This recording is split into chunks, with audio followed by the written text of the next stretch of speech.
Hey everybody, what is going on? I hope you guys are all doing well, and welcome to another tutorial video. In this video, I'll be explaining to you guys how you can fix the most common causes of your 500 internal server error on cPanel, and the various causes which cause it, and how to troubleshoot those causes, and possibly find a solution concerning specifically your problem. So let's get right into it.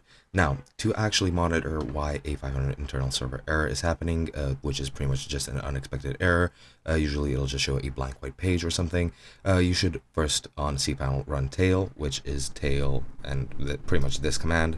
I'm not gonna read it out loud, but pretty much tail and 0f var log apache2 error log error underscore log, which is the error log for Apache.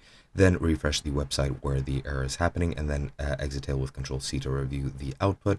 And these are the most common causes. Now, when Apache shows this error, which is this is the time code, then core alert, PID client IP, and then the root folder of the HT access file. When it says invalid command this and this, perhaps misspelled or defined by module not included, that means there's invalid coding in your HT access file, which you should then promptly fix and try to, well, pretty much change into valid code, pretty much.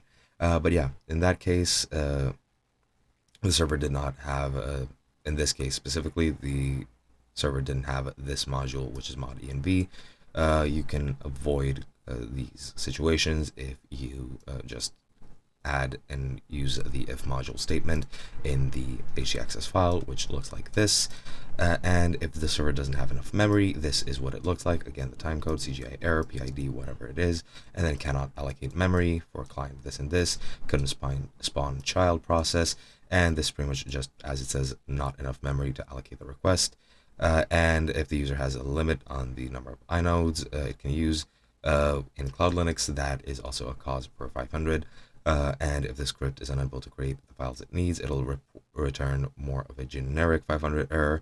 And you can check the quota of the user using this command, and that should tell you how much memory you can allocate.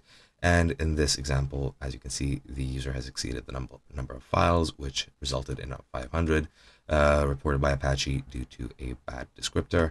And that is pretty much it. Other than that, if it's showing a blank or white page, you can try these fixes. Just find the error log over here. If PHP FPM is enabled, you can go to this here root for the log location. And other than that, to gather the most recent information, just enter this command to run tail again and reload the website. While running this command, it'll generate which error is happening, and then you can go ahead and troubleshoot what's specifically happening. And that is pretty much it. Hope you guys enjoyed, and I'll be seeing you guys in another video.